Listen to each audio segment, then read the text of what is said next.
नमस्कार। आज हम एक बहुत ही दिलचस्प कहानी पर नजर डालने वाले हैं। ये कहानी है इंडियन स्टॉक मार्केट की उथल-पुथल, यानी उसकी वॉलेटिलिटी की। हम एक ऐसे दौर से शुरू करेंगे जहां एक लोकल फ्रॉड ने मार्केट की नींव हिला दी थी, और वहां तक आएंगे जहां आज हमारा मार्केट पूरी दुनिया की इकोनॉमी के साथ डीपली जुड़ चुका है। तो चलिए, बिना किसी देरी के समझते हैं कि आखिर ये पूरा सिस्टम पिछले कुछ दशकों में कैसे इवॉल्व हुआ है। सबसे पहले जरा इस आंकड़े पर गौर करते हैं। 4400%। सुनने में थोड़ा अजीब लगता है ना? ये कोई नॉर्मल मुनाफा नहीं था, बल्कि एसीसी के स्टॉक प्राइस में आने वाला एक हैरान अंगेज उछाल था। और इसके पीछे था लगभग 5000 करोड़ रुपए का एक बहुत बड़ा फ्रॉड। ये एक ऐसा नंबर है जो लिटरली किसी भी देश की इकोनॉमी को झकझोर देने के लिए काफी है। तो यहाँ एक सबसे बड़ा सवाल उठता है, आखिर एक अकेले ब्रोकर ने पूरे देश के स्टॉक मार्केट को क्रैश कैसे कर दिया? हम बात कर रहे हैं 1992 के उस infamous Bombay stock exchange scam की, जिसे हर्षद मेहता ने ऑर्केस्ट्रेट किया था। उस एक स्कैम की वजह से देखते ही देखते मार्केट की 40% वैल्यू पल भर में हवा हो गई। इससे समझ आता है कि उस वक्त का बैंकिंग और मार्केट सिस्टम एक्चुअल में कितना फ्रेजाइल था। चलिए अब इस 1992 मार्केट स्कैम के मैकेनिक्स को थोड़ा समझते हैं और देखते हैं कि आखिर ये हाइस्ट काम कैसे करता था। इस पूरे घोटाले का जो मेन इंजन था, उसे कहते थे रेडी फॉरवर्ड डील। इसको सिंपल वर्ड्स में समझे तो एक ब्रोकर दो बैंक्स के बीच लेजॉन यानी बिचौलिए का काम करता था। वो बैंक से फेक बैंक रिसीट्स यानी बीआरस इश्यू करवाता था, जिनके पीछे एक्चुअली में कोई भी गवर्नमेंट सिक्योरिटी होती ही नहीं थी।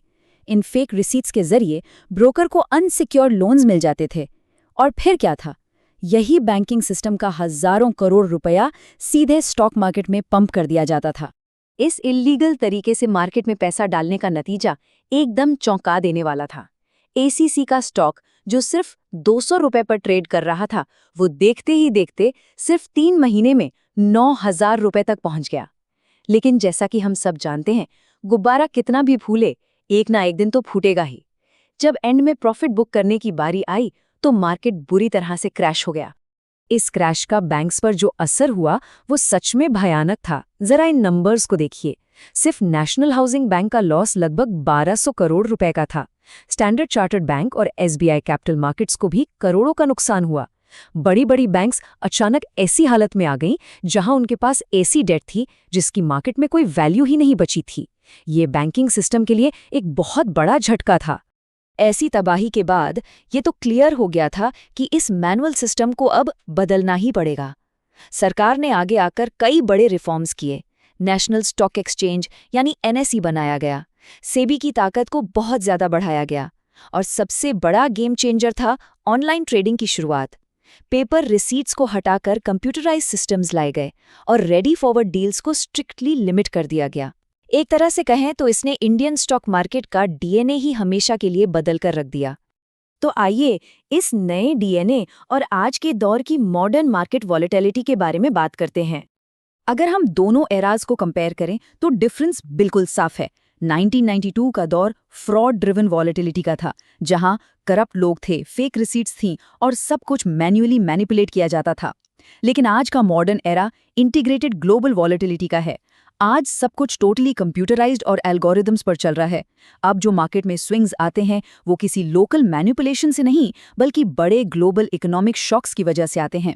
इस नए सिस्टम के बारे में अंड्राडे और शेरिफ की एक बहुत ही इंटरेस्टिंग एकेडमिक रिसर्च आई थी। वो बताती है कि फ्रॉड का वक्त तो चला गया, लेकिन मार्केट में वॉलेटिलिटी आज भी बिल्कुल बरकरार है, खास करके शॉर्ट टर्म में। रिस्क और अनसर्टेनिटी अब किसी स्कैम से नहीं आते, बल्कि वो मॉडर्न मार्केट के स्ट्रक्चर का ही एक नेचुरल हिस्सा बन चुके हैं। आज का सिस्टम कितना एफिशिएंट हो चुका है, उसका एक परफेक्ट एग्जाम्पल है बीएससी और एनएसई का आपस में कोरिलेशन। ये साफ दिखाता है कि दोनों एक्सचेंजेस बिल्कुल लॉक स्टेप में एक साथ मूव करते हैं। इसका मतलब ये है कि हमारा मार्केट अब हाईली एफिशिएंट है और डोमेस्टिक वॉलेटिलिटी पूरी तरह से शेयर्ड और सिंक्रोनाइज्ड होती है। अब जब मार्केट इतना एफिशिएंट हो चुका है, तो आइए इस ग्लोबल रिपल इफेक्ट को समझते हैं, जहां उथल-पुथल सरहदें पार करके आती हैं। भाटिया और बिन्नी की इस स्टडी पर अगर नजर डालें तो देखिए 2004-05 के दौरान ही क्या हो रहा था। बॉम्बे स्टॉक एक्सचेंज और शंघाई स्टॉक एक्सचेंज की वॉलेटिलिटी कैसे एक दूसरे को ट्रैक करने लगी थी। ये एक बहुत बड़ा अर्ली साइन था कि ग्लोबल मार्केट्स आपस में कैसे जुड़ रहे हैं। फिर आता है साल 2008 का बड़ा फाइनेंशियल क्राइसिस। इस साल दोनों ही मार्केट्स ने अपनी सबसे एक्सट्रीम वॉलेटिलिटी देखी। इसके पीछे मल्टी लेयर्ड कारण थे।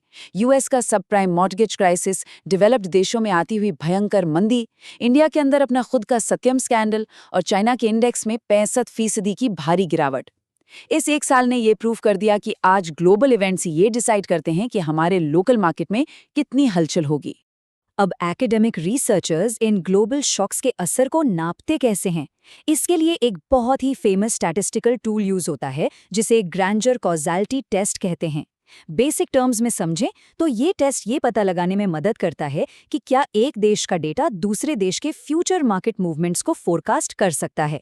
ये कॉन्सेप्ट समझना बहुत ज़रूरी है ताकि हम देख सकें कि इकोनॉमी के झटके एक देश से दूसरे देश में कैसे ट्रैवल करते हैं। और जब ये टेस्ट इन दोनों मार्केट्स पर किया गया तो एक बहुत ही आई ओपनिंग रिजल्ट सामने आया, यूनिडायरेक्शनल कॉज़ैलिटी, जिसका सीधा सा मतलब यह है कि अगर चाइना के स्टॉक मार्केट में कोई वेरिएशन या हलचल होती है तो उसका डायरेक्ट और काफ़ी बड़ा असर इंडियन स्टॉक मार्केट पर पड़ता है। यानी इम्पैक्ट एक तरफ से ही ट्रैवल करता है। शॉक्स शंघाई में बनते हैं और उनकी लहरें मुंबई के मार्केट में महसूस की जाती हैं। लेकिन आखिर ऐसा कनेक्शन बन कैसे गया? इसका जवाब छिपा है हमारे ट्रेड रिलेशंस में। डेटा देखें तो इंडिया चाइना से एक्सपोर्ट के मुकाबले लगभग 3 गुना ज्यादा इंपोर्ट करता है। हम इलेक्ट्रॉनिक गुड्स, आयरन और स्टील जैसी ज़रूरी चीज़ों के लिए हेवली उन पर डिपेंडेंट है। तो लॉजिक सिंपल है, अगर चाइना की इकोनॉमी स्लो होती है तो इंडियन मैन्युफैक्चरिंग पर सीधा झटका लगता है और कमोडिटी प्राइसेस गिरने लगते हैं। आसान भाषा में कहें तो अगर शंघाई में इकोनॉमी छींकती है तो मुंबई को जुकाम पकड़ लेता है। तो अंत में सब कुछ देखने के बाद एक बड़ा सवाल दिमाग में आता है। 1992 की वॉलेटिलिटी एक टूटे हुए करप्ट सिस्टम का नतीजा थी, लेकिन आज की वॉलेटिलिटी, क्या ये बार बार आने वाले स्विंग्स किसी सिस्टम की खराबी की निशानी है, या फिर ये बस एक ग्लोबली इंटीग्रेटेड इकोनॉमी की धड़कन है जो अब पूरी दुनिया के साथ ताल से ताल मिलाकर धड़क रही है? इस बारे में ज़रूर सोचिएगा।